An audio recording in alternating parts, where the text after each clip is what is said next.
Good evening, brethren.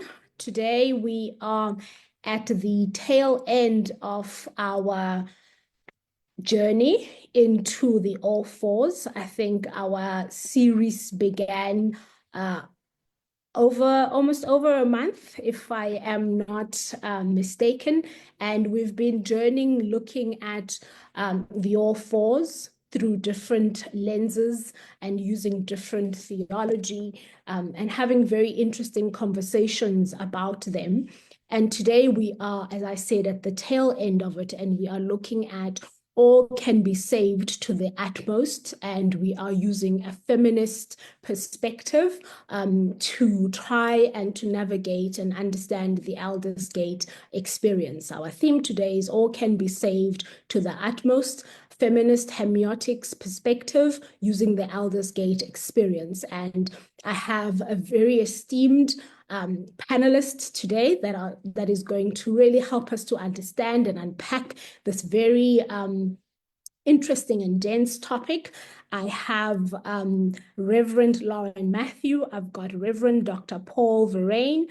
I've also got Reverend Dr. Jenny Sprong, and all of them have been given specific questions that will help us to really dive a little bit deeper into the conversation. And to begin this conversation, I'm going to ask Reverend Lauren Matthew to open us up with her remarks.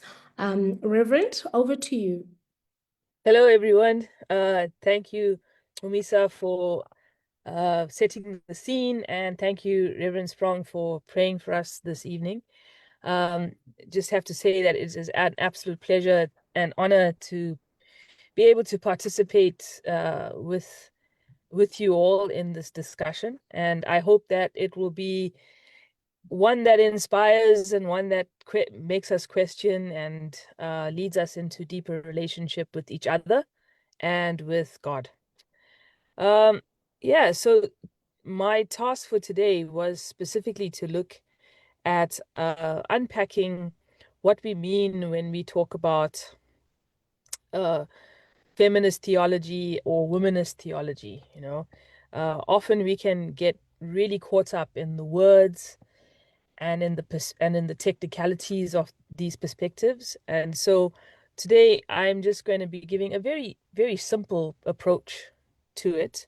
And my approach is inspired a lot by the readings of the works of bell hooks. So if anybody knows who bell hooks is, bell hooks is a African American, I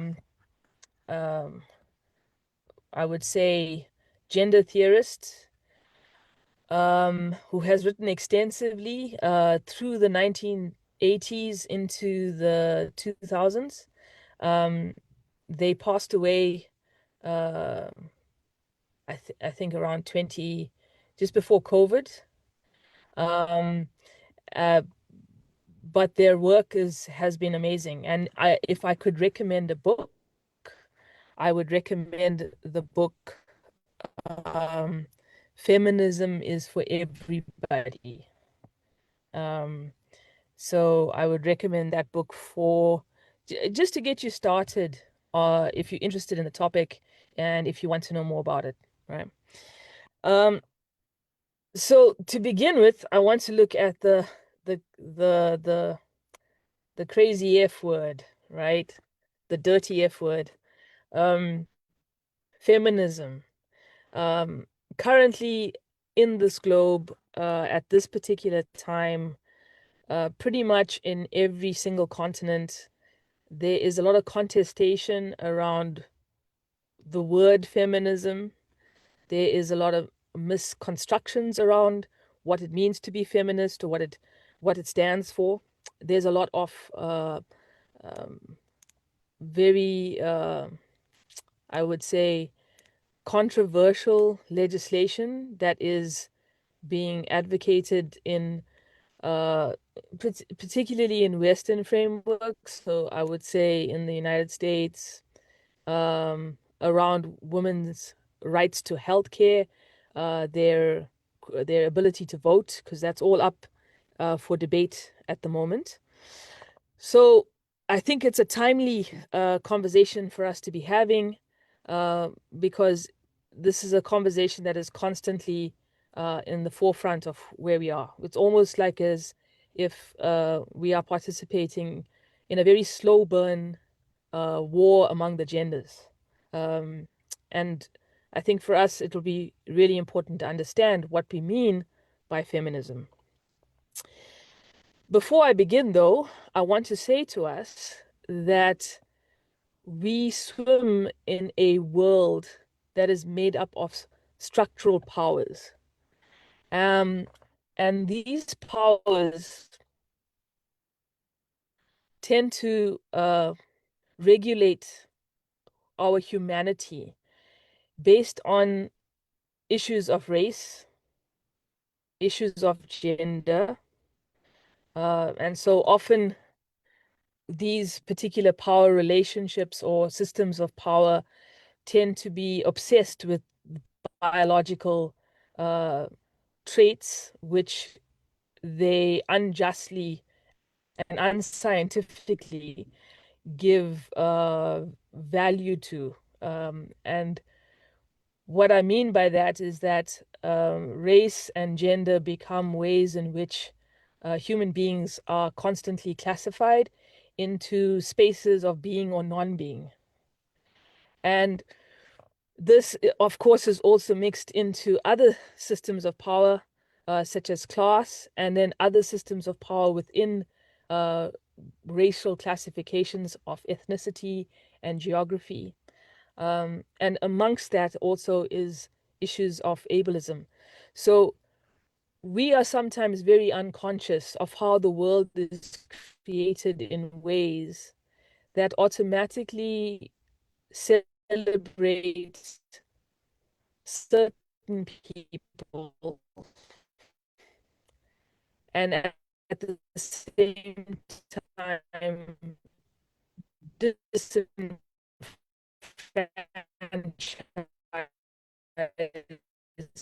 other people. We participate in systems, economical systems, social systems, political, that reinforce these ideas of taking the biological traits of bodies and rating them into being or non-being depending on whether we're talking gender, whether we're talking race, whether we're talking ableism. It's become so second nature that it's almost invisibilized in our actual structures and work.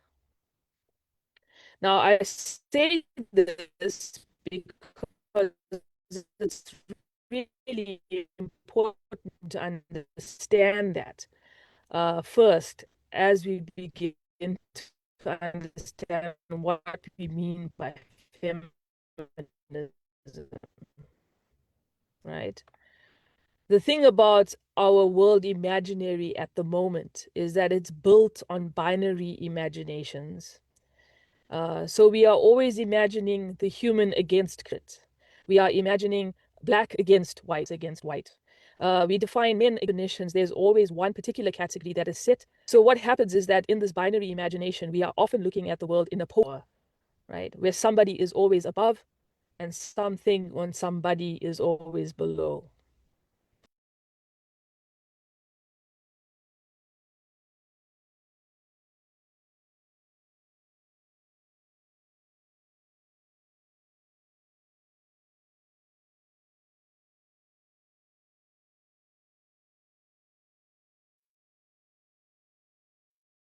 I think we might have lost Prof.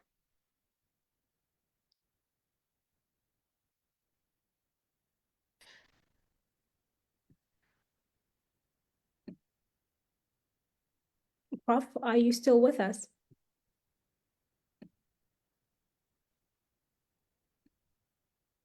Which prof? She's back. Okay, you're back. We lost you a little bit, Prof. Prof Matthew, we lost you a Okay. little bit. I'm not a prof, by the way. I'm just Lauren. You can call me Rev Matthew if you want, but I'm Okay. just Lauren. We lost you a bit. Yeah, so I assume that you probably lost me around the point where I was explaining the world in binaries, right? Correct. Okay, so what I'm saying is then, yes, so when we see the world in binaries, and when these binaries are arranged in hierarchical systems of power, where there's always an opposition, and the opposition always paints something or someone as less than another. Um, in this imagination, when we understand or when the word feminism is spoken, it obviously has some connotations to it. In this particular understanding of the binary imagination, feminism is always misconstrued as being in opposition to masculinity. So I want to start, before giving a definition of what feminism is, I want us to pay attention to how we automatically see the world in binaries, hierarchical power arrangements. And then I want to define feminism not by what it is, okay? So, despite all of the vitriol that meant, or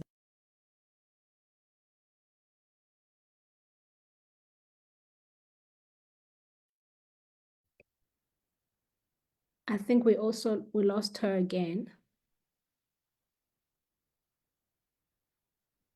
Brother Kakai, can you just confirm that it's not just on my side? Yes, we also lost her. I'm gonna try and see if can I get her. All right, thank you so much.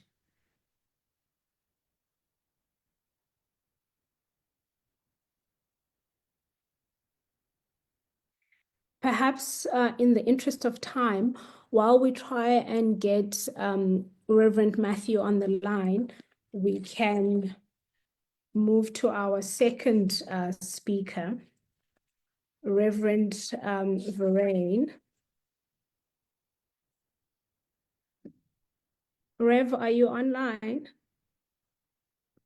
Yes, I am, but I see that Lauren is back. Oh, she's back. Rev Matthew, are you back? yep, I am back. Okay, let's try again. Yeah, I hope it works. God willing. Yeah, if not, I've got a backup internet plan, so you never know. Yeah, so I was saying I wanted to define what feminism is by first saying what it is not, right? So it is not anti-man or anti-men. It's not anti-masculine.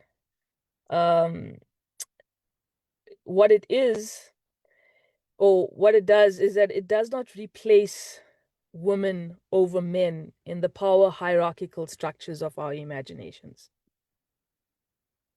That's not what it is designed to do. And if we keep that in mind, right, it means then that feminism is not opposing or opposite to patriarchy. Instead, what it does is that it offers frameworks, different approaches and frameworks, in order to work towards the equality of all genders: political, economic, social, ecclesiastical, and religious. The crux of feminism is to work for all people. Now, there are some shortcomings, of course, within the feminist movement. Sometimes, because we all swim in these systems of power, even our best intentions get distorted by these systems. And so what has happened sometimes is that women who are in power, and there are women in power, so white women automatically have more social mobility and economic presence and influence than black women, right?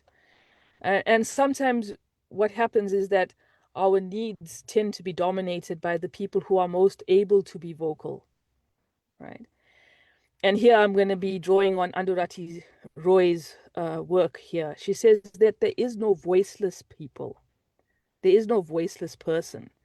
There's just people who do not want to hear certain voices, right? And social standing, race, economics, and politics often determine whose voice is wanted in the space and whose voice is not wanted in the space. And so often within the feminist movement, race and class politics have dominated. And the feminist grand idea of equal opportunity for all genders sometimes gets lost or gets arrested, right, within achieving political or economic gain for certain particular class groups or race groups. Okay. The other thing is that the feminist movement often has a struggle, and I think the struggle is because we're all struggling to understand this. The struggle is to somehow visibilize the intertwined, co-generative entanglement of gender and race within the colonial project. So the ways in which gender and race are continually reproduced, manipulated, and tweaked in different contexts and in different times to a kind of essentialized colonial dominance, colonial ideological dominance, right? And I think sometimes the feminist movement is trying to find various ways to visibilize and articulate these particular areas. It is in this kind of context then that important work happens coming from the people who are particularly in the margins of society. So I find that some of the most critical work that has been done in the great agenda around bringing equality for all people is done from Black women across the globe. Black women work particularly deliberately and intellectually vigorously to help us find language and to help us find methods and to help us find strategies and to visibilize the ways in which we can make, the ways in which we can destabilize the power arrangements that erupt from racial and gender constructions in our world. Now, this is often centers around the work of Kimberly Crenshaw. She presented amazing work called Intersectionality. And this work helps us find language for us to name the ways in which different intersecting colonial constructions are continually working in ways to reproduce disenfranchisement and dehumanization and oppressive power systems, right? So the term there is intersectionality. The womanist movement, these are Black womanist or Black theologians, also make that very visible. And the womanist movement particularly speaks to theological constructions, right? So people like Alice Walker, who wrote the book In Search of My Mother's Gardens, a celebration of womanist prose. At the same time, she was writing her work. The wonderful Nigerian theorist, English literature theorist, Chikenwe Okonjo Ogungemi, wrote her work, Womanism, the Dynamics of Contemporary Black Female Novel in English. And just a decade later, a wonderful womanist theologian called Clenora Hudson Weems wrote on Africana womanism in redefining the self, right? The womanist movement is particular because it defines itself as rooted in the experience of Black women. And Black women's experience is polyvocal. It's not a singular experience. It's motherhood, it's childlessness, it's single parenthood, it's a person within the business community, it's healing, it's well-being, it's restorative, nurturing, it confronts, it is also subversive, it's about reclaiming spaces, and it's about centering African knowledge, Black knowledge, in a system that demeans Black knowledge, right? And it draws on what we call in the university epistemic tools, but what we mean is knowledge tools, right?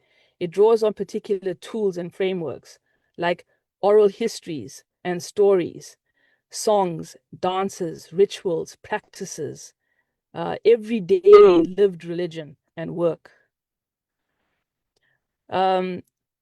Anecdotally, it was only in my early 20s, I would say maybe 23, 24, in my training as a Methodist minister at first in Jabavu and then in Pretoria at Kilnerton, did I actually come to value the knowledge frameworks of the women in my family and how they did theology before I knew what theology is. And it wasn't just about theology in books, but theology that was lived and practiced in stories, in rituals, in practices, in work of hospitality, and in work of challenging dominating systems, all right? Even from a place of vulnerability. This work has a realness about it. It's a struggle and it's a celebration of life. And it's about naming and understanding and then confronting all forms of oppression, but particularly centering those that marginalized Black women. And here again, I'm drawing on the tools of bell hooks. And bell hooks says that if we orientate ourselves to the most marginalized group, the one that we exclude the most, when we begin to redress the world so that that person is valued and held as important, then all people benefit. In fact, all life benefits. Right? So then I want to ground this quickly in what we talk about, saved to the uttermost, right? So for me then, saved to the uttermost, considering that John Wesley was surrounded by women figures. I mean, yes, he went to formal schools and he went to Oxford and read as a fellow and read a lot of the philosophies of David Hume and John Locke.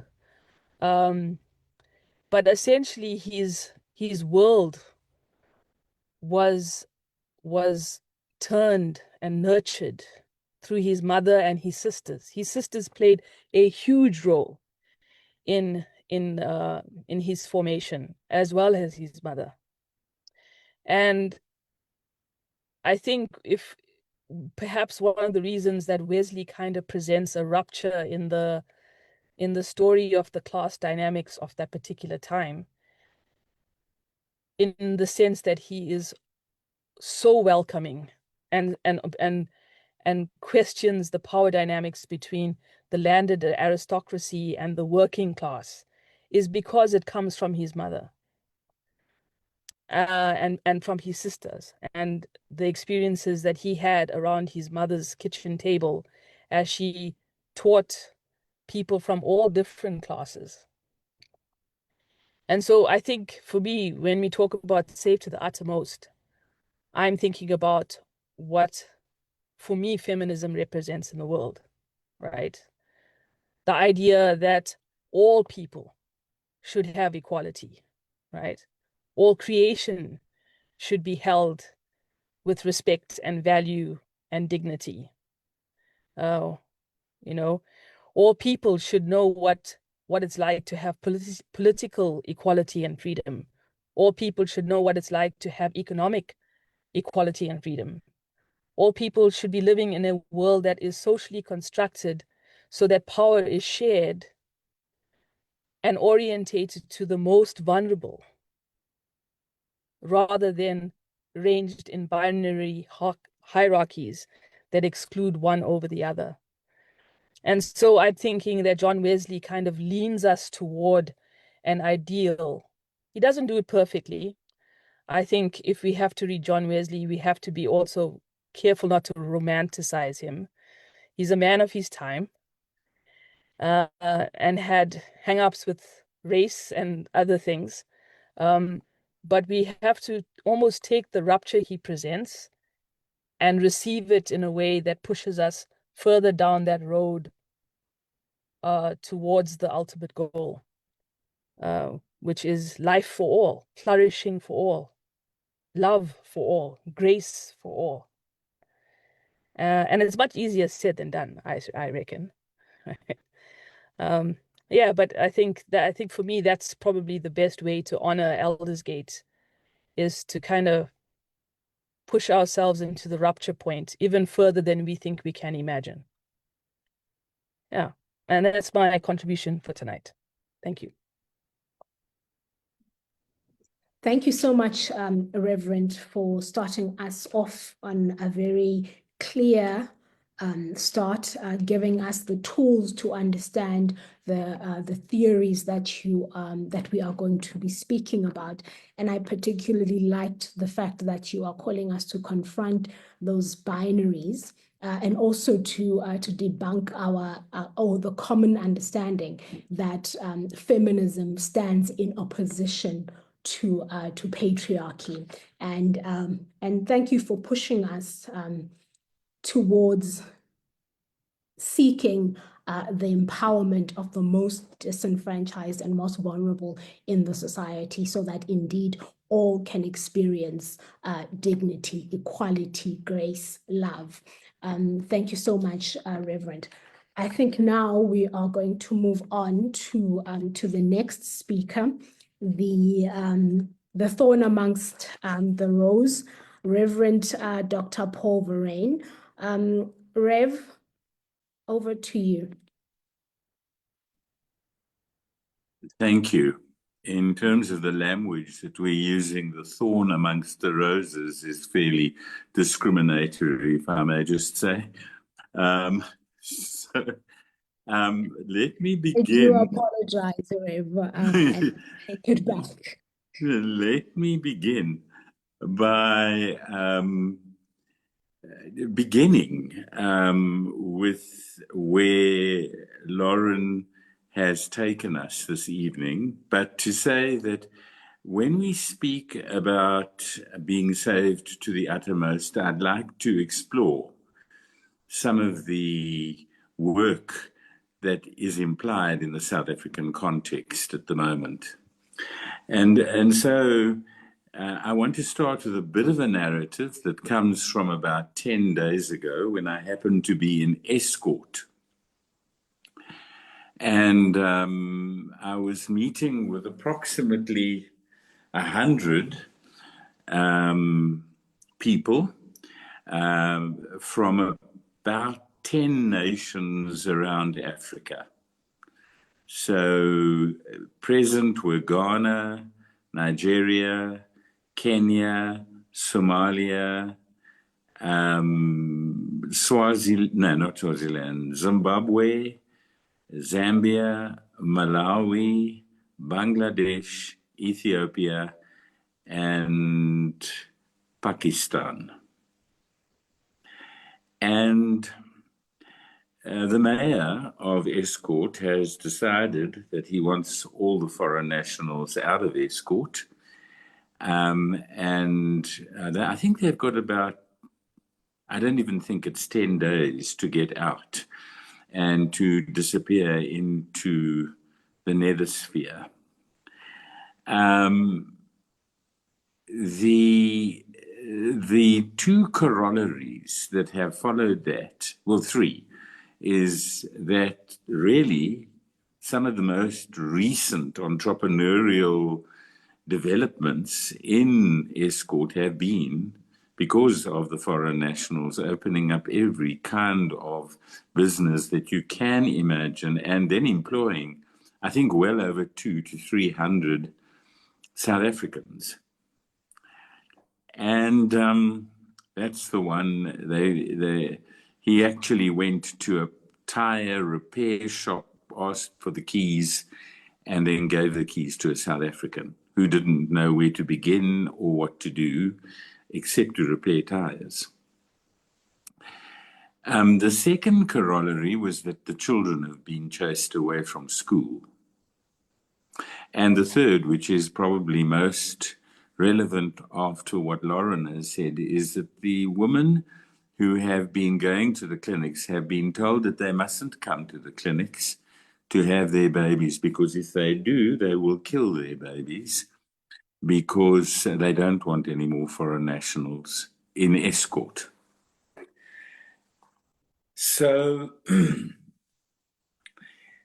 it's quite, I think, a challenge when the state president, in commiserating with South Africa about the devastation of the COVID pandemic, says, we have another pandemic in this country, and that is the pandemic of gender-based violence. And so, as much as I agree with Lauren's statement that, in essence, feminism is not against patriarchy, we do have a problem with the kind of patriarchy that we are struggling with in this country, where women are stupid, where women are mainly assigned to cleaning and cooking and childbearing, and where that misfit is sanctified. As the topic we're dealing with is to be saved to the uttermost. So to be a comfortable, controlling, emancipated male, saved to the uttermost as a male, sometimes carries the expectation that women are goods and chattels. And so we need to be very conscious of the quite deliberate, when you talk about liberation theology, you are talking about taking up a stand that will not be comfortable and will never be comfortable as long as we continue to secretly believe that women are actually second-class citizens. So, of course, returning to the scriptures is important, because the scriptures are framed very much in patriarchy. You can't get away from it, unfortunately. John probably is the most revolutionary of all, but certainly Paul is sometimes a little bitter and twisted, if you read carefully, although he is the one who conceptualizes the whole issue of sanctification. Justification plus sanctification equals salvation, as I understand those terms. So let's then recognize that the journey is not a comfortable journey, and that for people who are going to stand in the way of the river flowing as it is, they must expect rejection and persecution and suffering. And as Peter says in his letters, when you suffer for the sake of the gospel, consider yourself privileged. So I happen to think that there needs to be a second conversion. In this country, particularly in terms of race, which we are still struggling with terribly, and then in terms of gender. So those are my kind of opening remarks, and then maybe just to specify some of the areas in which I think there needs to be vigorous engagement. At the moment, I am sorry to have to say that our church is thunderously silent around the issue of gender-based violence. We also need to take a statistic into account, and that is that at the present moment, there are approximately 20,000 girls, 12 years and younger, who are pregnant in the country.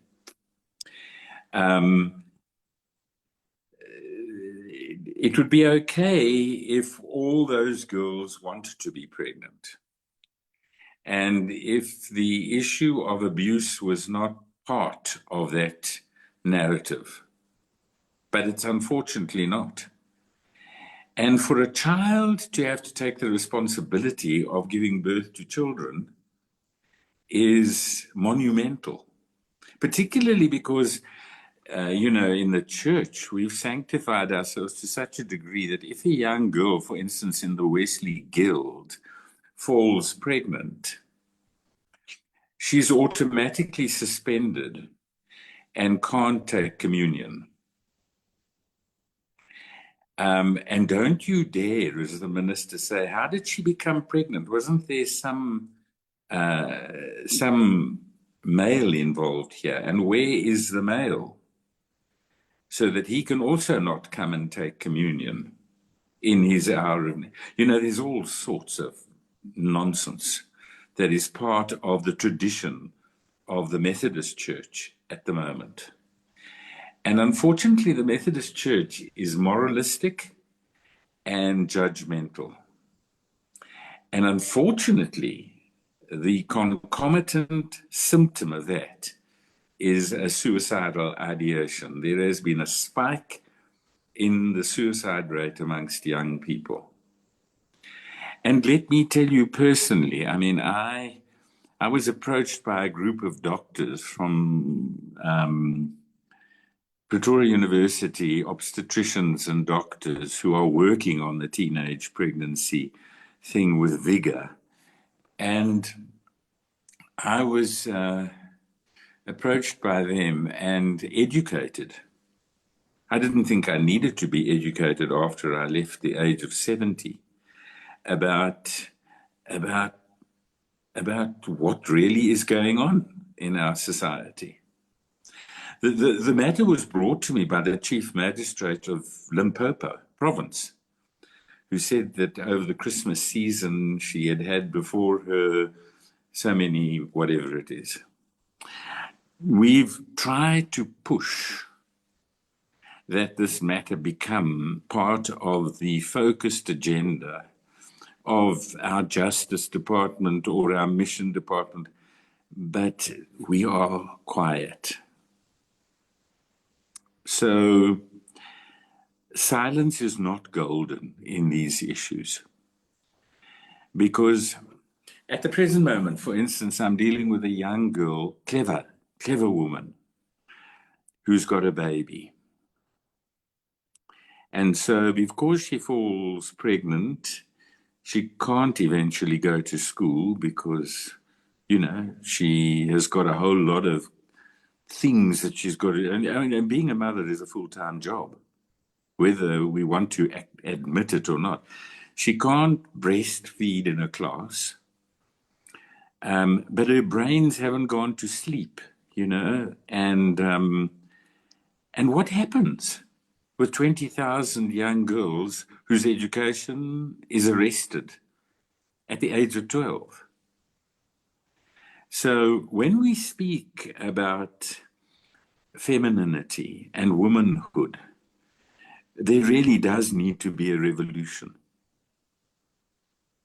And so, Lauren, at one level, I disagree with you. I do think that patriarchy needs to be challenged and undermined as much as we can until men get to the point when they recognize that they are in every respect to be respected as much as any other woman, as any woman. Whether she's a prostitute, funny, you only get women prostitutes, or am I wrong? And, you know what I mean. I think I've hammered on with that for long enough. But then to say probably the most dangerous challenge to the future of this country is the distance between the stinking rich and the abject poor. And so you see, when Cupcake talks about poverty, you must understand he's in deep fantasy world. He has no concept of what it looks like. None at all. And I fail to think that he's actually interested in it, except for another political vote. I'm sorry.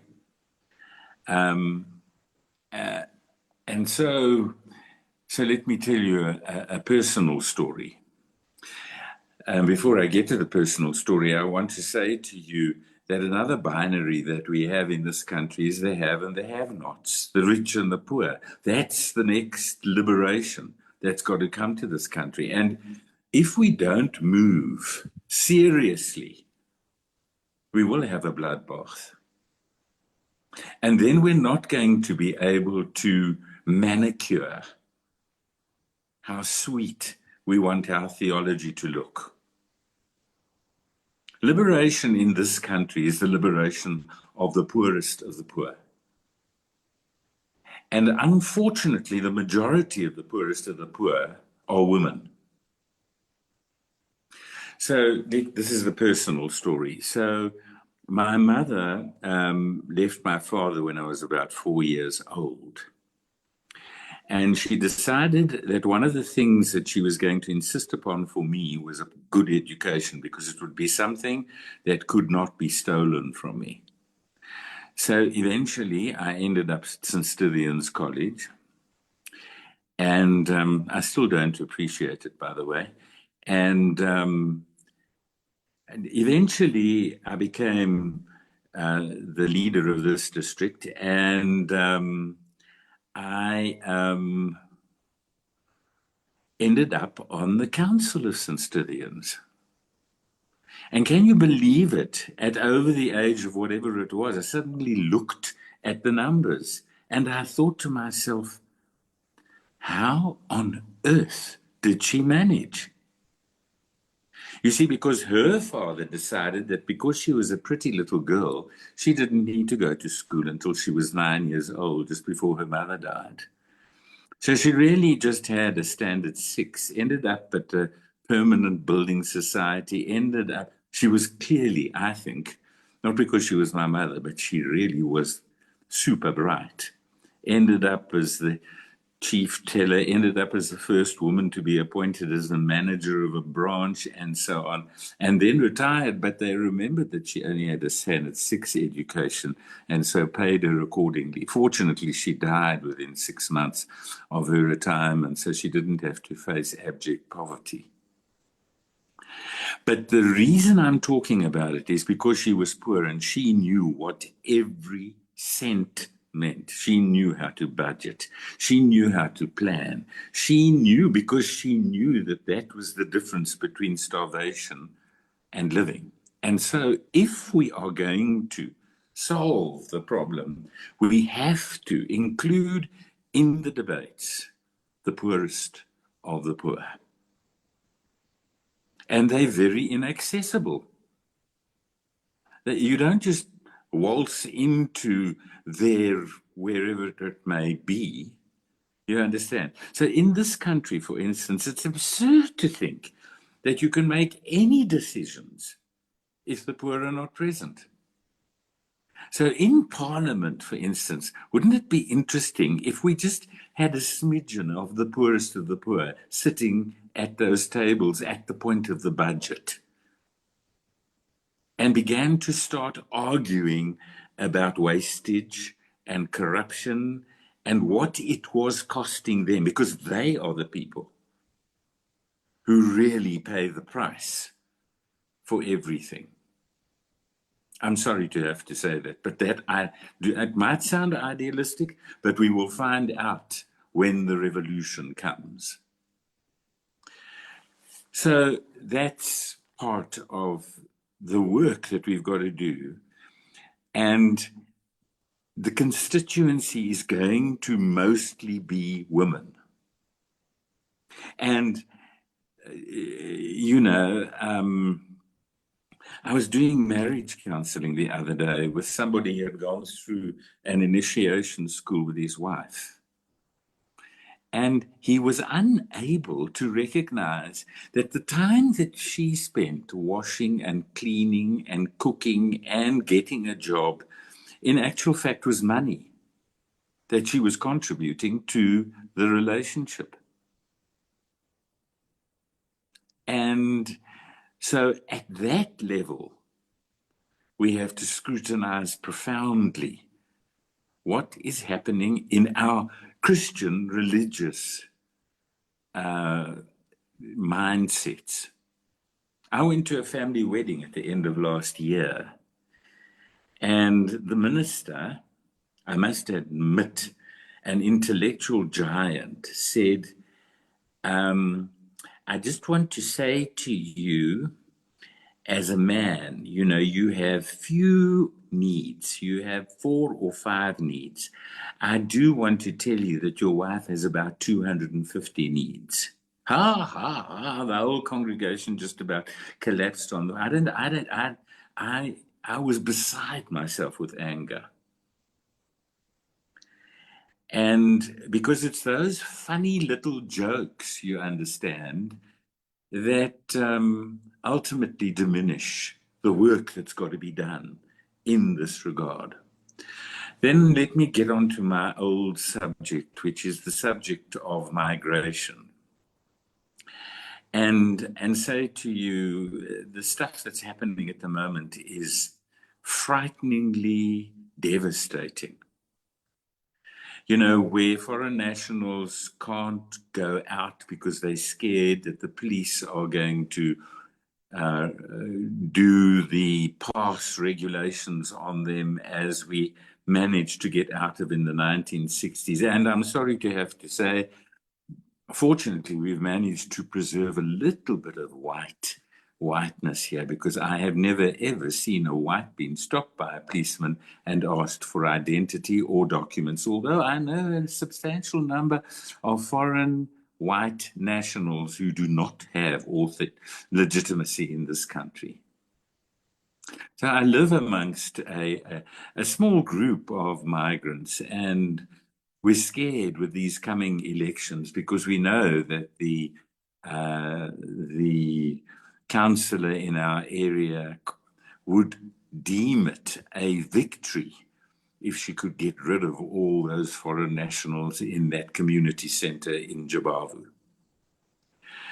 But let me also then just say to you that unfortunately, I think I have got a suspicion that foreign nationals are humans. And I also have read somewhere, I think, that Jesus was a refugee. And so the church remains silent about what is happening to refugees. And I think if you come to this country as a refugee, just at this point, you need to go and see a psychologist, because it's all over Africa what South Africa does to foreign nationals. And let me tell you what the problem is. And I'm going to tell it with a story, if you don't mind. So we opened a school when they closed the refugee camps or the xenophobic camps in 2008. And I must admit to this platform that we didn't go through the Department of Education. We just opened the school because we had teachers who could teach. And they started teaching. That school eventually had 10 years of 100% pass rate in the O-level Cambridge examination. And in 1 year, particularly, there was a young woman who came first internationally in the Cambridge examinations. She was the daughter of a blind couple. And the blind couple paid for her school fees by begging on the streets of Johannesburg. And so we are rejecting people who have the possibility of contributing to this country like you just cannot begin to measure. It is so stupid that it is as stupid as apartheid, which decided it was a clever philosophical, religious thing to exclude 80% of a country from the development of the country. Because black people, after all, are stupid and dirty and thieves and dishonest and all those things, as are women. And so those are some of the categories, just to throw into the pot, and then I'll close immediately. So we have to revisit the issue of land. Discovered last year by mistake that the land that the community center is on, where some of our ministers did their phase 1 training, doesn't belong to the Methodist Church. We don't have title to it. In fact, the municipality owns it, and have discovered that most of the churches in the townships do not have title to the property on which they are built. Land is going to become a gigantic issue. Maybe I should stop there, but also then maybe just one tiny other thing to say, that if we're going to address this, we have to, particularly the issue of gender, we have to have a subject that works on the intrinsic biases of little children who are trained in prejudice from the moment they take their first breath. And so there should be, if education is going to be applicable to the social fabric of this nation anyway, there should be a subject that is examinable on how we treat one another equally. That far, I think, is enough.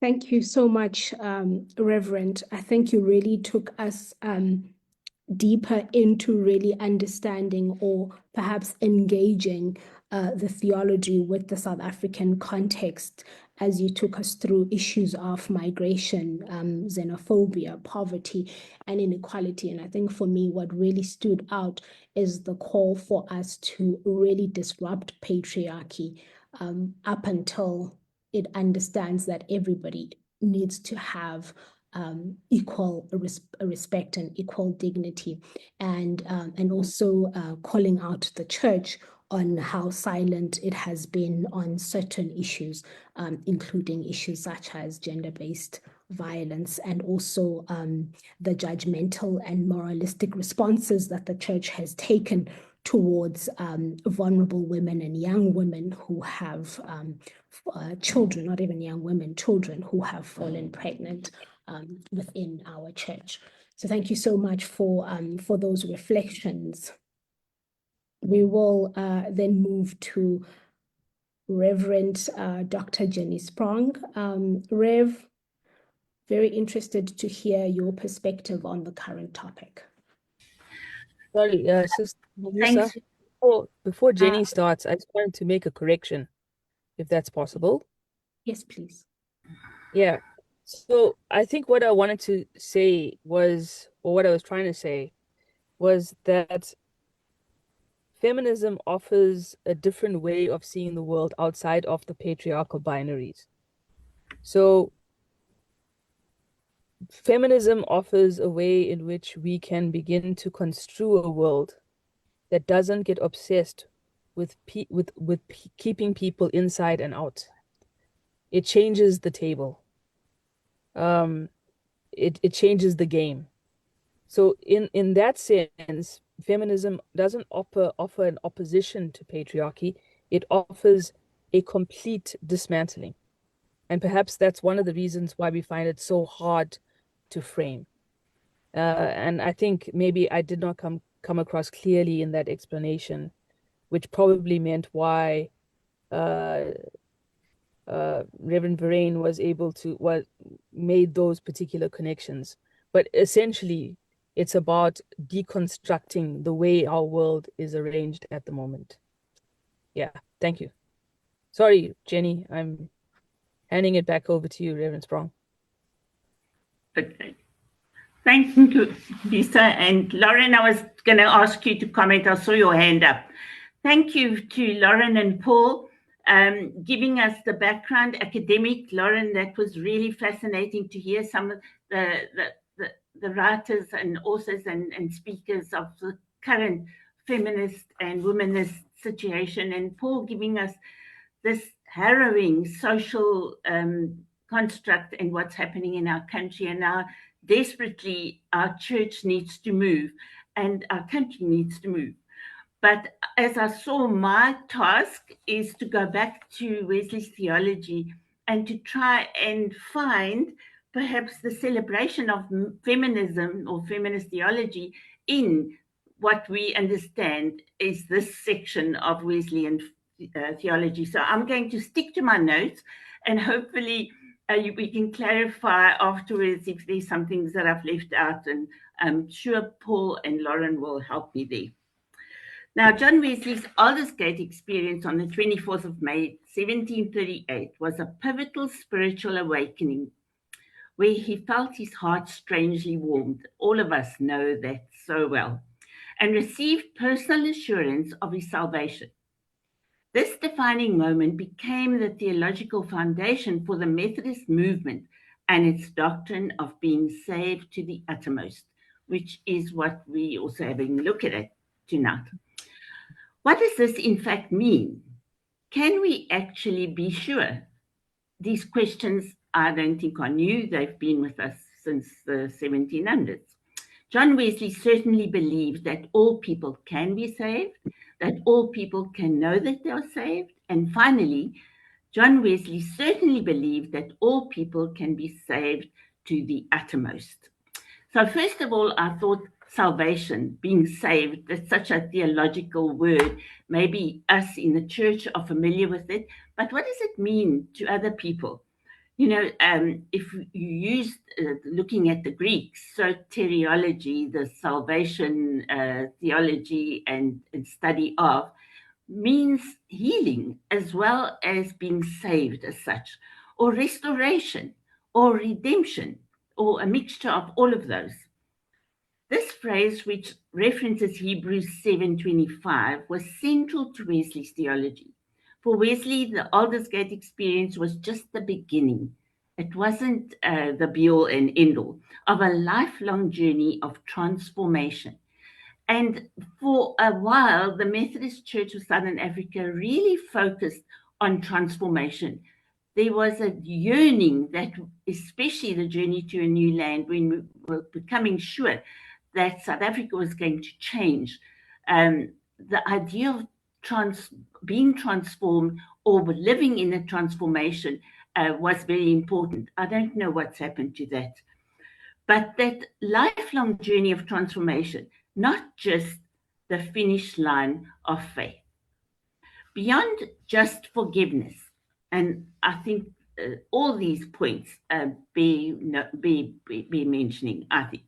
Being saved to the uttermost means that God's grace goes far beyond the initial forgiveness of sins. It encompasses the transformative process of entire sanctification or Christian perfection. I think Christian perfection has been misunderstood by most people, especially people outside the Methodist Church or Methodist tradition. Perfect love Wesley taught that God's grace is powerful enough to free believers from the dominion of deliberate sin in this lifetime, enabling them to reach a state of perfect love for God and their neighbor.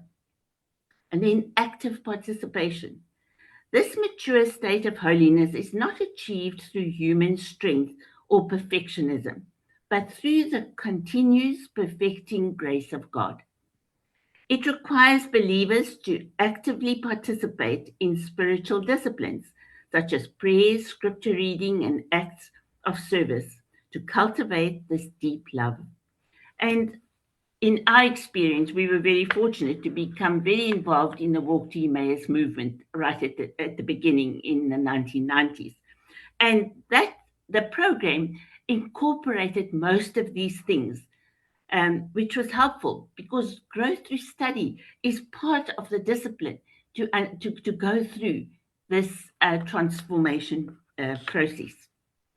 You can explore the historical documents of this movement via the United Methodist Church if anyone wants to look more at that. And looking at the entire concept of John Wesley's sermons. I loved it when I watched Tim Atwell and others in the previous series. They were stressing the importance of reading and living John Wesley's 44 sermons. In the theology of the founder of Methodism, being saved to the uttermost means experiencing a complete and total transformation by God's grace. I wanted to say that again because I think that's one of the most important parts, is that being saved to the uttermost is this continual transformation process.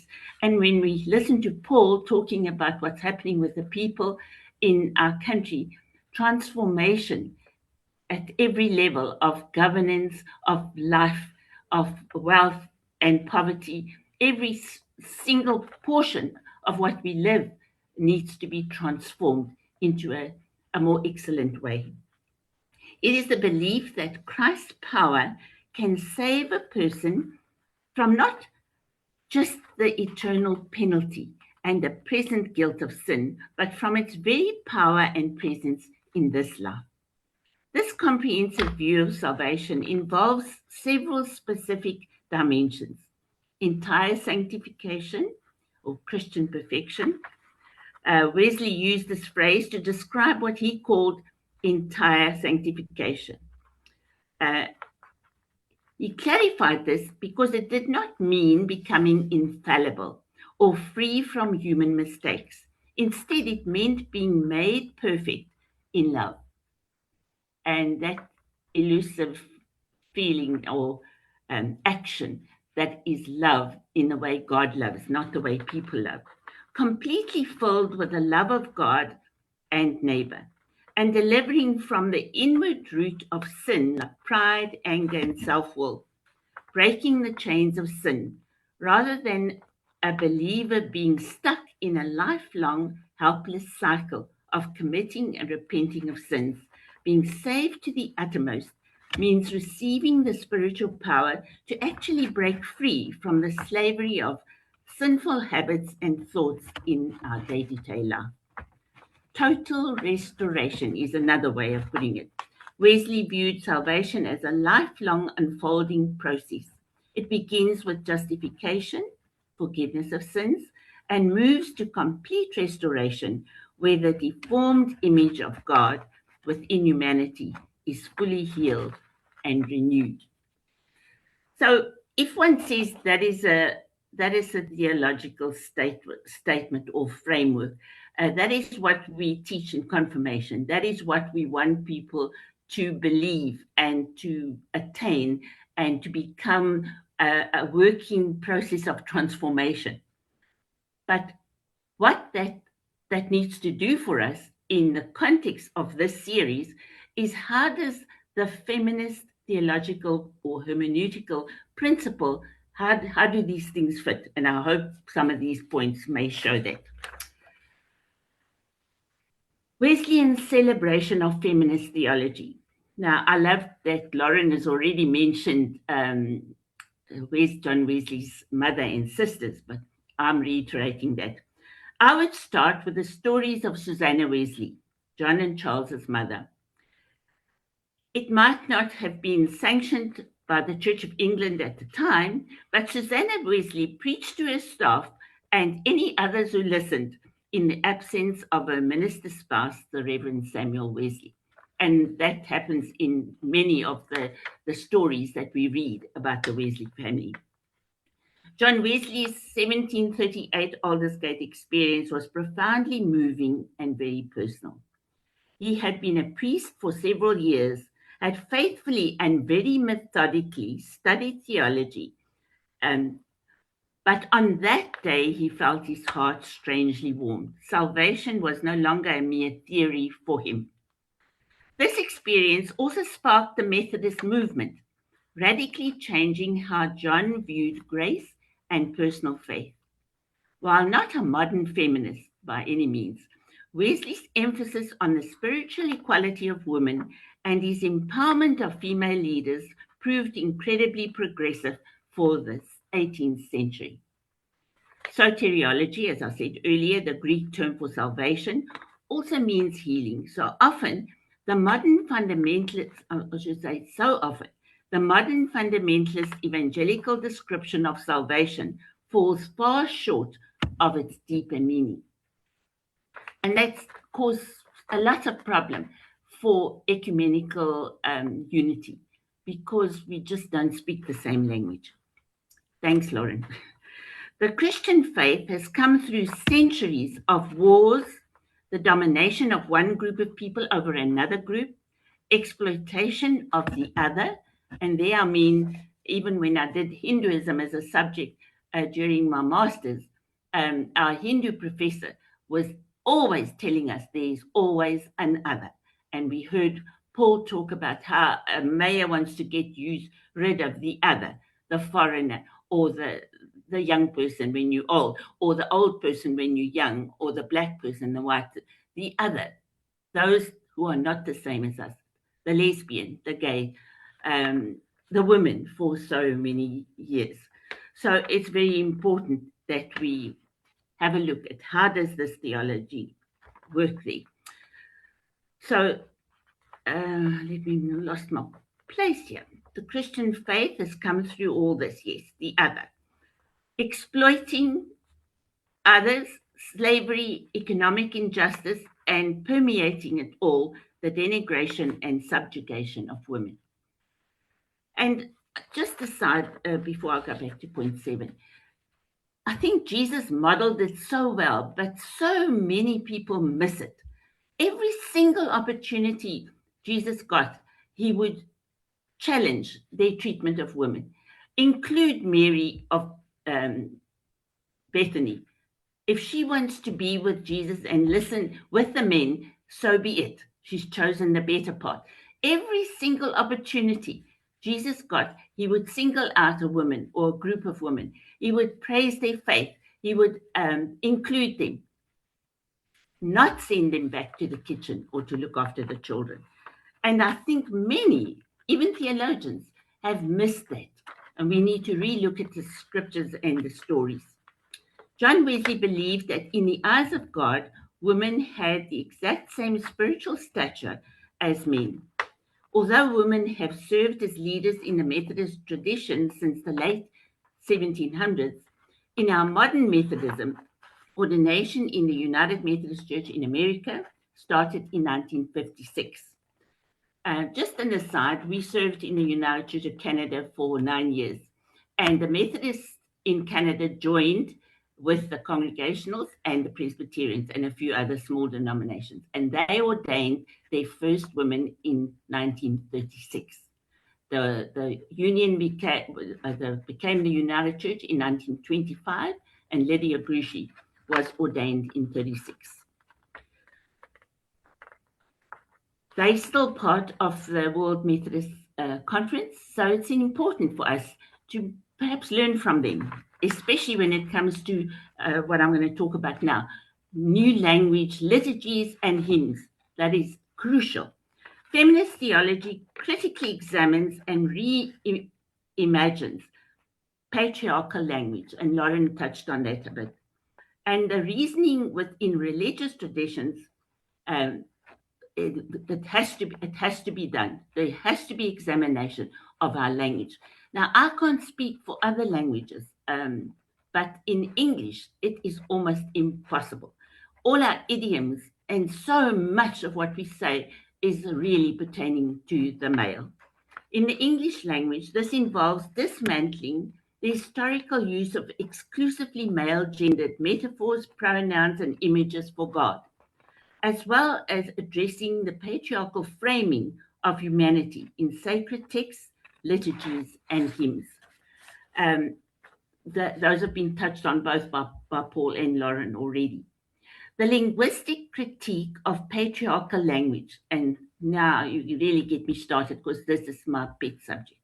Historically, English theological discourse relied heavily on androcentric terms. The critique of this language focuses on two main areas. Firstly, the divine, the traditional use of masculine pronouns, he and him, and titles Father, King, and Lord, for God inherently limits the divine to male constructs and legitimizes the subjugation of women. And then B, humanity. How do we speak about people? The use of man or mankind to represent all of humanity has long served to obscure and marginalize the presence and experiences of women in religious her history. And even the word history talks about it's his story. So we have to include the her to be part of her and history. Now, Lauren mentioned some modern scholars, and I'm going to speak about some who wrote in the late 20th century. Elizabeth Schüssler-Forenza, who is probably my guru, a seminal figure in feminist biblical hermeneutics. She developed a critical methodology focused on retrieving the discipleship of equals. And that is what it's all about. There shouldn't be a hierarchy. We are disciples of Christ who are equally wanting to get there and be nourished and worship the same person. In early Christianity, Sally McFarg, known for her work on metaphorical theology, she proposed addressing God through expansive models such as God as mother, God as love, and God as friend, to overcome the limitations of strictly patriarchal imagery. And then the third group of people who are epitomized by Mary Daly are the ones who have left. Mary Daly, a radical feminist, argued that if God is male, then the male is God, and decided she couldn't go there. Daly concluded that patriarchal language was so deeply embedded in Christianity that it could not be salvaged, leading her to a post-Christian and separatism feminist philosophy, and she left the church. And I so long for us to not have to leave the body of Christ. We need to find our way within the body of Christ. The sources of Wesleyan theology, the primary feminist concerns regarding the sources of theology are these two: that we self-consciously admit the role that experience, reason, and tradition play in our reading of Scripture. And all of us, most of us, are probably familiar with the quadrilateral, thereby shattering any Bible-only pretensions.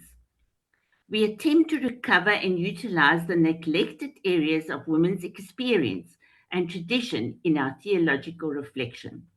The Wesleyan tradition is sympathetic with a first concern, having long given at least lip service to the Wesleyan quadrilateral, that it must be, let me just talk about theological modernity, the Methodist understanding of the Wesleyan quadrilateral, which balances scripture, tradition, reason, and experience, has been widely utilized by feminism and liberation theologians to legitimize marginalized voices and personal testimonies in modern theology.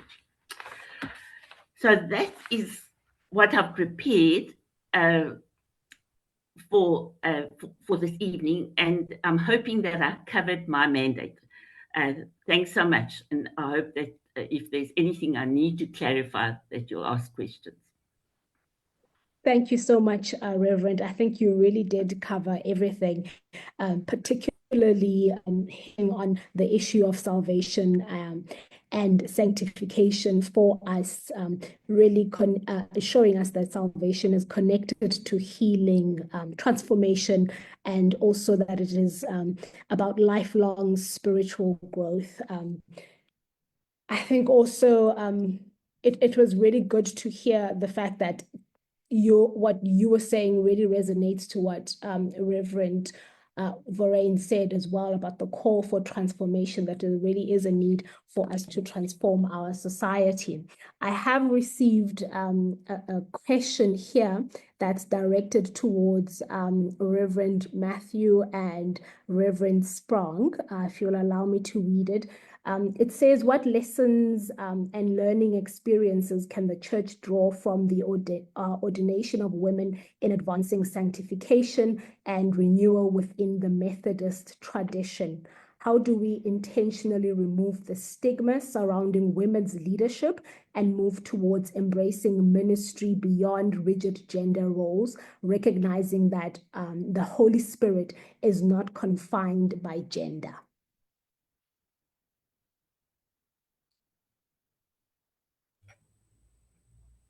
So was that question posed to all three of us? It is posed to Reverend Matthew and yourselves, Rev. You go first, Jenny. You go first, Lauren. Let me know if you want me to read it again. Yes, please. Okay. Yeah. What lessons and learning experiences can the church draw from the ordination of women in advancing sanctification and renewal within the Methodist tradition? How do we intentionally remove the stigma surrounding women's leadership and move towards embracing ministry beyond rigid gender roles, recognizing that the Holy Spirit is not confined by gender? Okay, let me say one thing first. My first, let's say, okay, my first 6, 7, 8 years of being in the ministry once I was ordained was very difficult because it was assumed, because I was married to a minister, that his stipend would cover our living expenses. So I was expected to work non-stipendiary, which it was a mixture because I didn't mind. I wanted to serve in a mission, two mission congregations that didn't have money. One was a congregation that had been the victims of Group Areas Act, so I definitely wanted to serve there. And the other was a group that lived in poverty, many unemployed people. So it was just a struggle thinking that the circuits or the church as a whole doesn't meet the needs of all its ministers, or just assumes that a spouse, a woman, would be covered by her husband. So I share that because that was a personal experience, and I think some other ministers have experienced similar things. I also believe that we have journeyed, and I think Lauren will probably come in with that too, that in the 1970s, when Connie was struggling to become ordained, if we take her struggles and what we have accomplished now, we have journeyed. But there are still so many limitations that we need to work through. Anyway, over to you, Lauren. Sure, that's quite a big question. I think we're still learning, so I don't think we have come to the end of a kind of a road just because we have ordained women, or we have legislation that forces the church to elect women as bishops, right? we haven't come to the thing. I think I want to start off with where I started in my presentation, around power and hierarchies and binaries.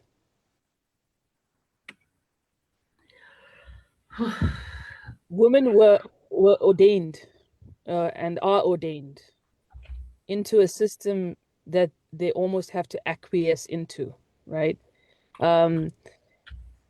So inclusion always works like this, right? When a body that holds power decides, oh, wait a second, we have to be inclusive now, they always place the invitation at the people that they exclude and say, you can come in as long as you conform to what is important in terms of our values as the dominant group. And this happens with our when it comes to rich and poor, right? So people who come from spaces of poverty have to carry the codifications of social value in order for people in richer spaces to kind of take people as, oh yeah, no, you're human here. You can be part of this here, right? And women have had to do that in the Methodist Church from Connie Oosthuizen's time to even today, right? So I don't think we have made, while we have made legislative change, and while that has become political, should I say, ecclesiastical policy, right? So political change within the church space, it has not changed our ideological perspectives about what we think ministry is, and what we think God is, and what we think salvation is framed in that masculine God. That has not changed. And if we want equality to mean exactly what it means, equality of all beings, right? We have to dismantle those ideological underpinnings, right? And it begins with small things like language and rhetoric, but it also has to make us question the bigger things that Reverend Verryn asked us to question as well, because the patriarchy makes us other people, right? It's a constant arrangement of power into hierarchical binaries, right? And we have to question, why is it that we see the black immigrant person as a foreign national, but the white immigrant person as an expat, right? We have to ask ourselves, why do we even see a foreign national as a foreign national and not as a human being that is part of a system that we can make different, right? We have to address, why is it that we are continually placing women into areas of subservience even as we elect them into power, or even as we give power, right? So I'll give you an example. Yeah. In every single church that I have served in, the first question I get asked by every single society steward, right, is, do you have the ability to officiate communion? Right? And I'm my constant thing to them is, well, you wouldn't ask this of a male colleague, right? Why are you asking it of me? I wouldn't be ordained if I weren't able to do that, right? Because the performance of ministry has to look in a particular way in order for it to be deemed so. So I think we have a long way to go still. And just because we have some legislative advantages doesn't mean we've got there. And we can't stop at just, okay, the inclusion of women into ministry, or the inclusion of women into elected positions. Or we have to push further. We have to question the ideologies that inform gender-based violence. We've got to question the ideologies that inform the entrenchment of the divisions between rich and poor. We have to dig even further to inform why is it that we see our fellow African as somebody who is other, right? Why is it then that we see ourselves as human other than creation and not part of creation? Right? So it's we can't just stop at one thing. We have to carry on down the line. Yeah. Just, if I may, just say, Lauren, you Yeah. say the small things of language. I think language is probably the biggest thing, because our liturgy, our language, our book of order, everything is just so heavily patriarchal language that it's not a little thing.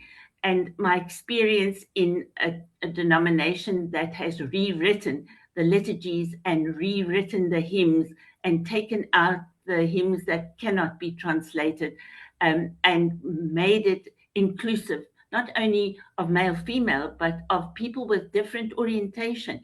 Our church hasn't even begun to deal with many of those things. So I think language, for me, is the number one key thing. And until we deal very, very well with the language, we're going to struggle.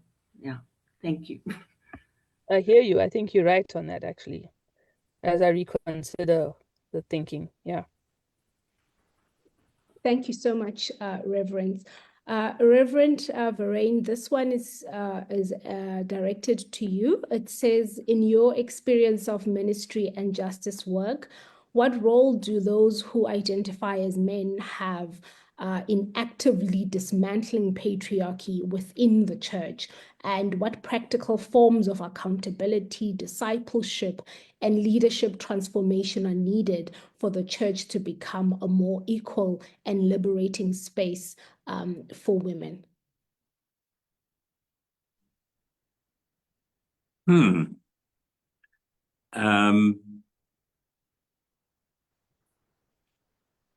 I think one of the most important gifts that I've received in part of my journey has been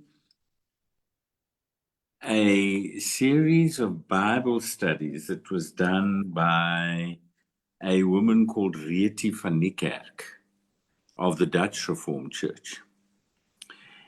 And she has taken some of the passages of encounters with women and exegeted them accurately. That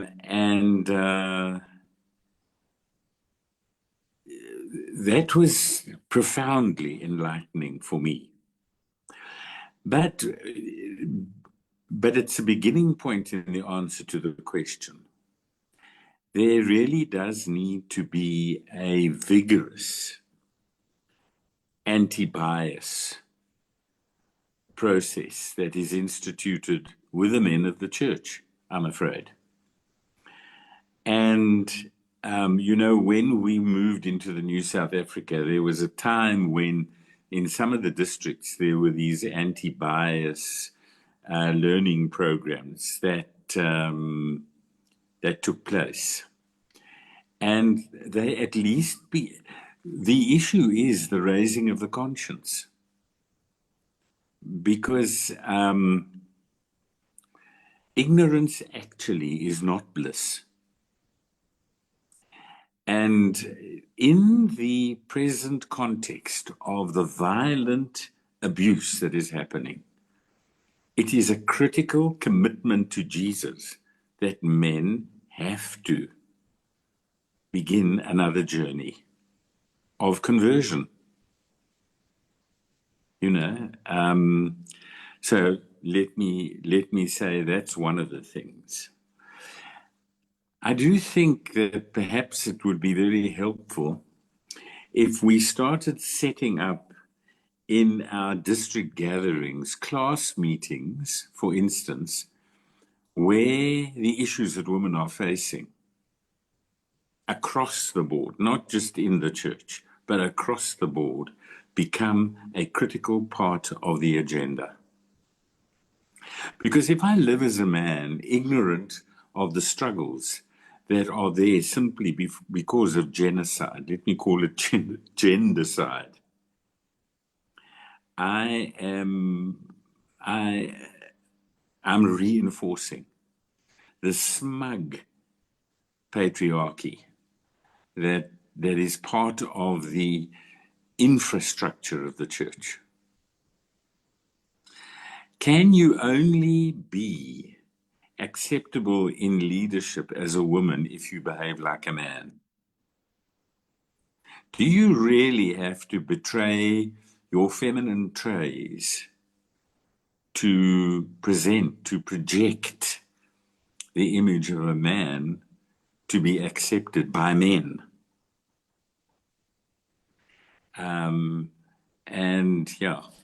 So that kind of movement. So education, and Jenny spoke about the healing process that Lauren implied in her presentation. I do actually think that it would be quite significant if we instituted a legitimate process of repentance and healing for the size of this sin that has blasphemed against God's creation. You know, I was taken by the KwaZulu-Natal Christian Council once to Eshowe to do a debriefing of 17 rape victims.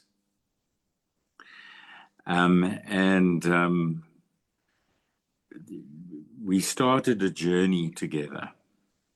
And you can imagine the value of them meeting together was that they began to start recognizing that some of the hideous pathology that had been instituted in their psyches because of the rape was they weren't going mad. In fact, the dreadful symptomology was normal, if you can hear what I'm saying. Not being able to sleep, depression, lack of identity, struggling with feeling that there was something that they did that provoked the rape.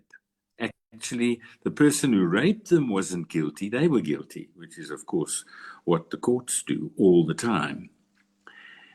And then I visited them again and we spoke about how we begin to try and reframe where they were. And I came back and there were three things that the woman decided upon. The first thing was that they decided that they were no longer victims. They refused to be victims. They refused to be imprisoned by their abuse. Now, it's much easier said than done. And there were two actions that they put into place. And the one was how they could begin to start cooperating in developing one another financially and in realizing their potential. They started sewing and knitting and planting and all sorts of skills and they would support one another in the adventures which they started, which kind of said, I am not going to be destroyed by this experience. And the second thing they did was they started gathering young men and teaching young men a new culture of attitude towards women. Now, you must know that some of the culture in that rural Zululand area is profoundly patriarchal. But they did a program that in actual fact took the men from the young boys, teenagers, from where they were into a completely different understanding of what women were and how they were their equals. And I just thought it was an incredible experience for me, teaching lesson for me. that was a tiny beacon of hope. So education, healing, empowerment. And you know, with due respect to the church is a sitting duck for a program like that. Why does every Sunday have to be a boring liturgy, as if that's the only way we worship God? Why could you not dissolve the pattern and bring on something completely different? Discussion groups or places where, in actual fact, let's say as a man, I insist that the women are going to lead in the discussions and in the empowerment and in the complaining about being taken for granted and being stuck in the role that the church perpetuates on purpose. I mean, I was appalled when I heard that the only way they could accommodate Jenny was if she didn't get a stipend. I mean, it's gobsmacking. And you know, we're supposed to be in a modernized, self-actualized, I mean, it's fascist. That's exactly what it is. Our patriarchy is fascism, neatly wrapped up in culture, which is no excuse for evil. Thank you. I'm sure there are others who've got good suggestions, creative suggestions on this. Thank you so much, Reverend. And we will open the space up for them. But before we do that, I'm going to hand over to Brother Kai, who has some remarks from Reverend Madika. Brother Kai, over to you. Thank you, and greetings to everyone, especially to our mothers in faith. I just have a reflection that I got from one of our mothers, which I think will set up a tone for an open platform to anyone that wants to share anything. She was trying to answer the latter question that had been asked to Aunt Jenny and Lauren. His response was, my reflection on this ladder. Over the 5 decades of ordained ministry, many women ministers have served faithfully while carrying both the calling of God and the burden providing legitimacy within the life of the church. Their lived experience have relived both the grace of God and the unfinished work of ecclesial transformation. Yet through preaching, sacramental ministry, pastoral care, teaching, prophetic witness, and servant, not all women have demonstrated their fruits of ministry are not determined by gender, but by the work of the Holy Spirit. The church, therefore, has much to learn from the ordination of women in advancing sanctification and renewal within the Methodist tradition. Women's ministry has continually reminded the church that holiness is not mainly doctrinal correctness, but embodied justice, inclusion, compassion, and shared leadership. Methodist theology teaches that God's grace is offered to all, transforms all, and calls all into ministry and service. Methodism proclaims that all may be saved and may be sanctified. The ecclesial life must reflect the same all without hesitation of inclusion.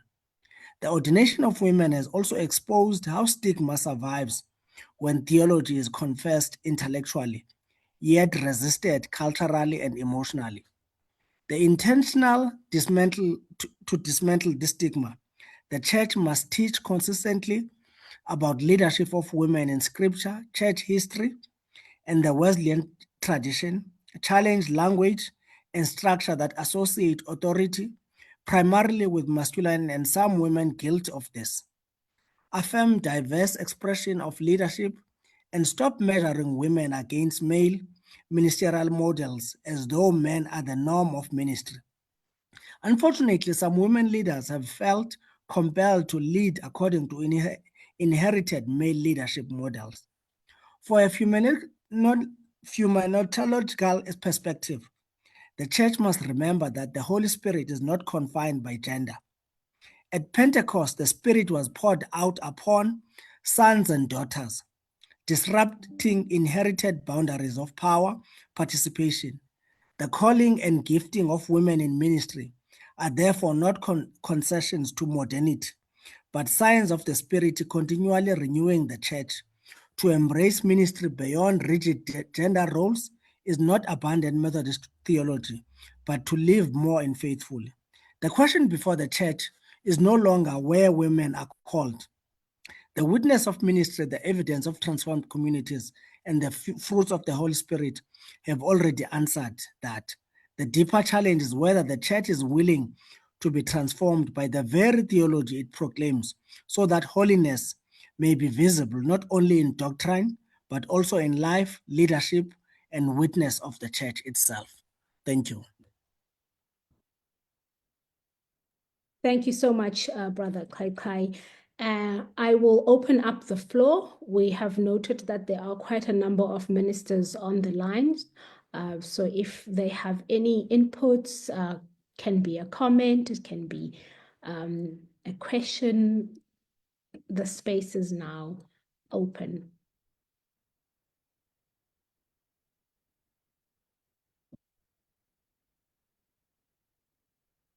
Brother Kai, you will help me to look on the chat as well.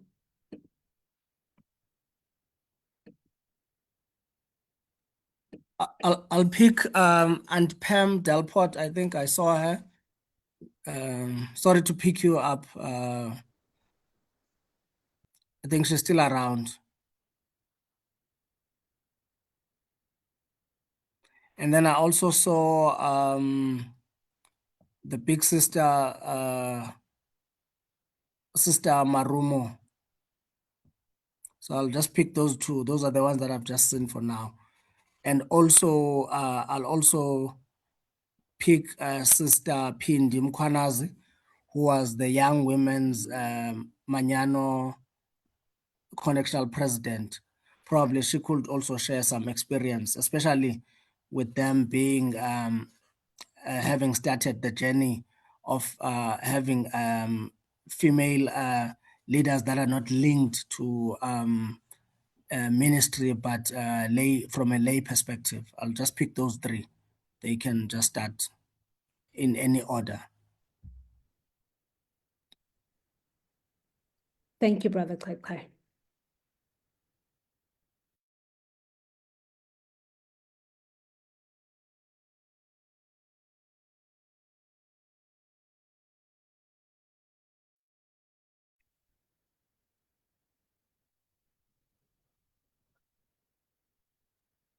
If not, we can go to the closing remarks, moderator. Thank you so much, Brother Kai. I will give one last chance.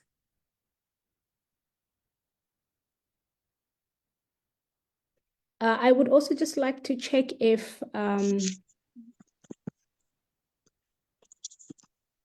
I see Sis Pindi Mkwanazi. Yes, Sis Pindi.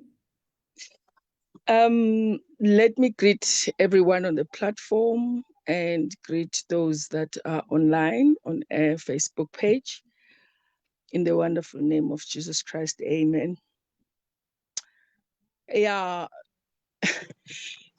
I just want to start by saying, I think we were very lucky as the first, if I could put it that way, because that's how they used to identify us, as that executive that is the first, after being led by women's Manyano who are ministers' wives.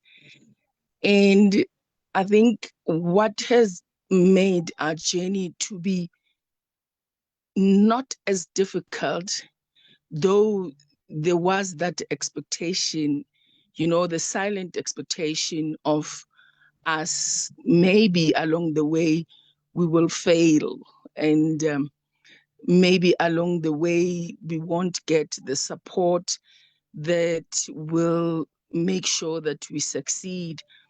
And maybe we are young women's Manyano who are not as glamorous or favored as a mission group within the Methodist Church of South Africa, but you had to do your best now that you were there and being called the first.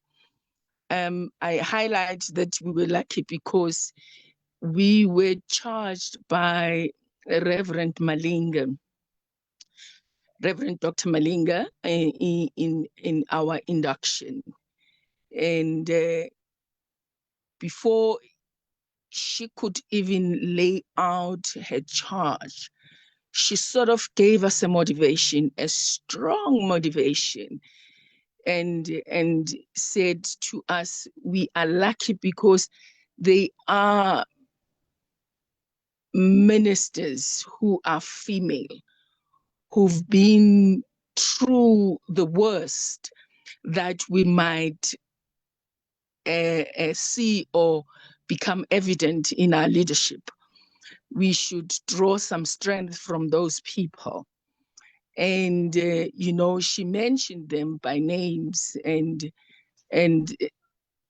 we were lucky to experience that and hear it from her as the first also in many portfolios that she has actually served within the Methodist Church of Southern Africa.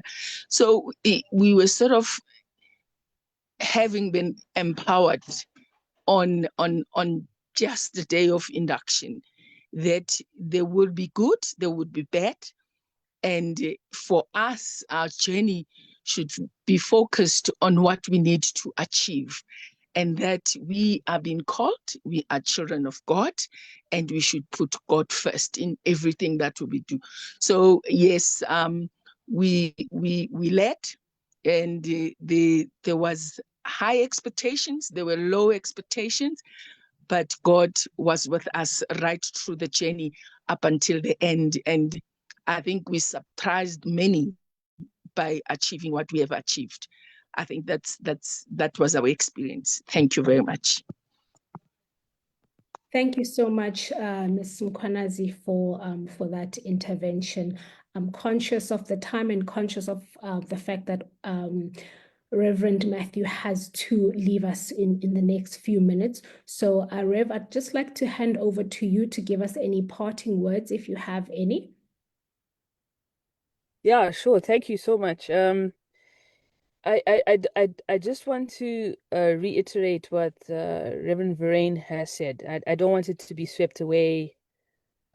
Actually, and Reverend Sprong as well. I don't want their thoughts just to be swept away as just, you know, closing comments and something nice that we must do, and then we never do anything about it. I think doing anti-bias work that centers understanding the web of patriarchy, the infrastructure of patriarchy, what it does to our internal conversations, the way we construct our sense of humanity, how that is co-opted and co-generated within race and class and ethnicity. That work, we arrested that work, we aborted that work too soon. I think we stopped doing it. I think my year of intake was 2001, and we were one of the few that was left. I think the year after us was the last time we did proper anti-bias work in terms of training of ministers. But that work needs to be maybe reimagined or re-embraced for now, right? And I think Reverend Sprong's plea around language, it's not an easy thing, but it is almost a something that we can do, because we do have the theological tools. There have been decades, almost about 5 decades worth of deep theological, hermeneutical, philosophical work that has been done by various scholars, including scholars in Africa. I mean, we just have to look at the work that the concerned women of concerned circle of women theologians has done. So the scholarship and the rigor is not something that we can dismiss, but it is something that we ignore. And I think we have also within our midst the richness of experience from people like Reverend Malinga, but also Reverend Madika, Reverend Jenny Samdan, Reverend Carol Walsh. We have Reverend Delport. We have, there is a richness among that particular echelon of women clergy whose voices now we so often dismiss as, oh, well, they, you know, that's what patriarchy and capitalism does. Like once you've hit your expiry date, you're no longer necessary, right? And I think there's a caliber of intellectual rigor and deep spirituality that we can't just throw away as a church. And somehow we need to create platforms. I don't know how we do it, but I would want us as an institution to work hard at bringing in those voices, dreaming up new programs that we can do with our lay people in our normal being as a church, right? It should be part of our breathing as a church, part of our systems. You know, why does our quarterly meeting have to be so boring? It can be something like this. It can be empowering. It can be reflective. It can be inspiring.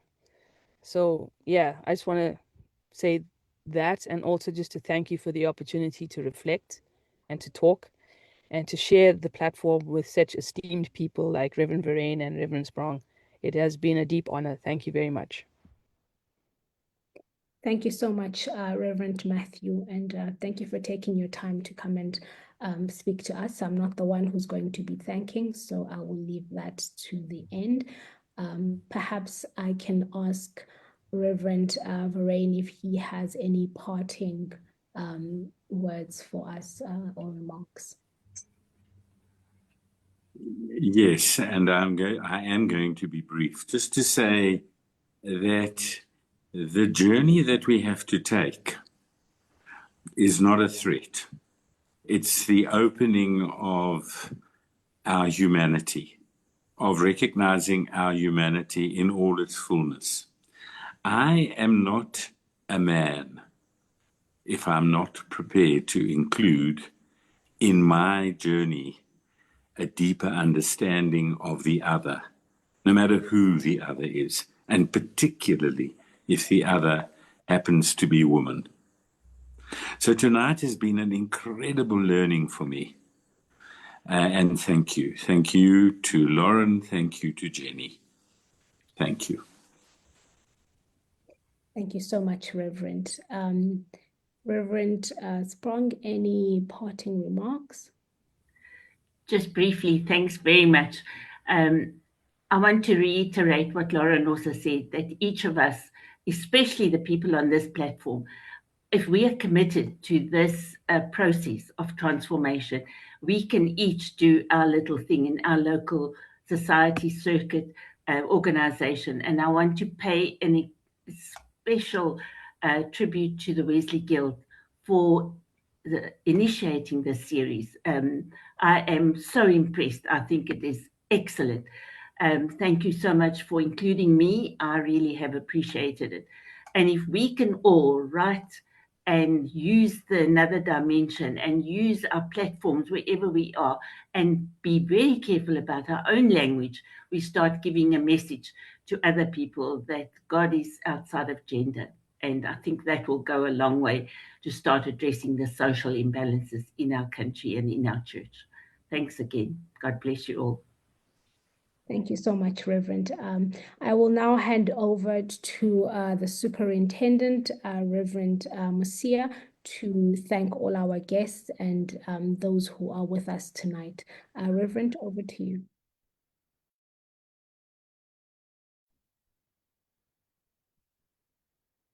Thank you very much, friends.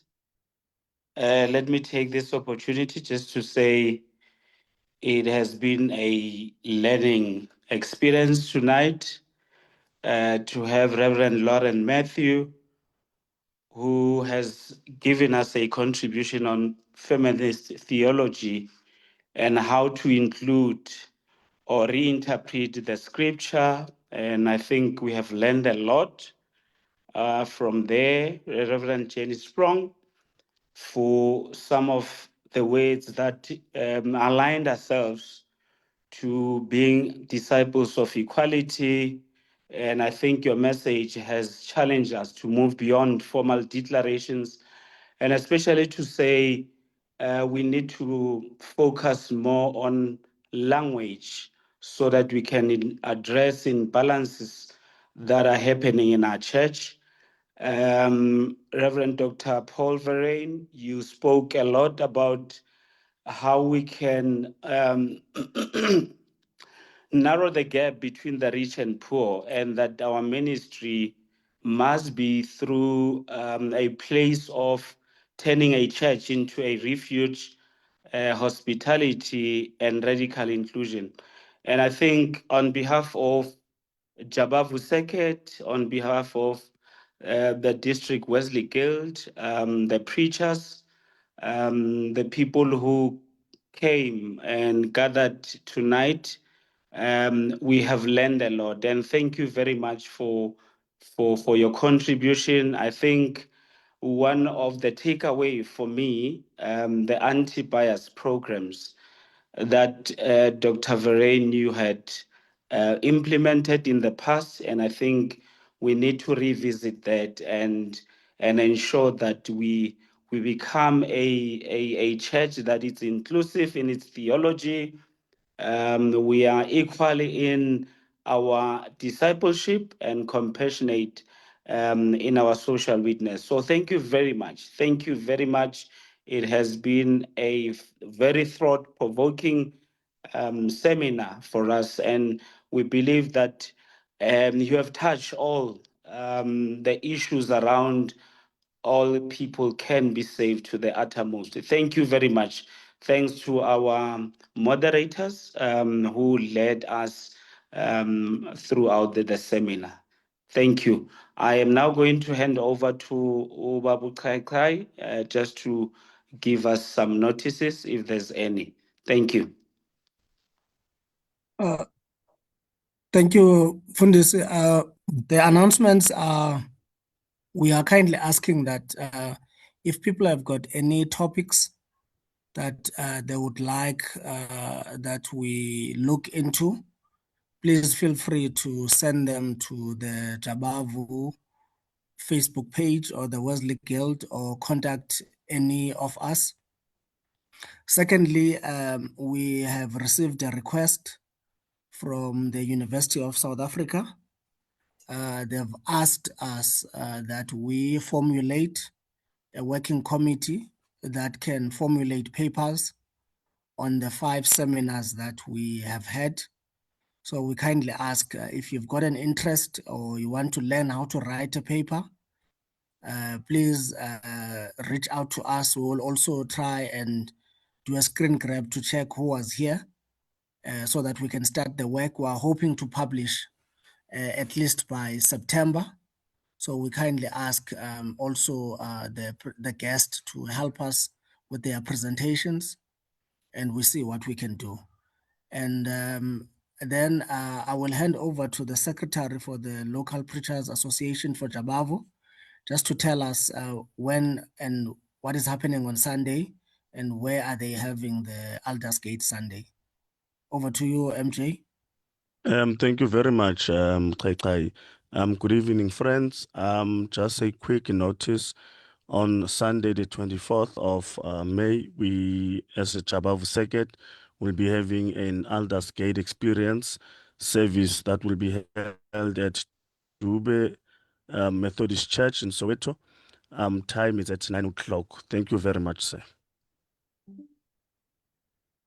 Fundis, can we ask, I want to see who's still around. We can ask Reverend Dr. Jenny Sprong to do the grace for us. Let us pray.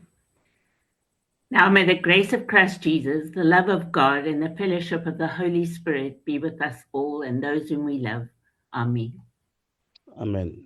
Amen. Amen. Amen. Bless you all. Thank you. Thank you Good so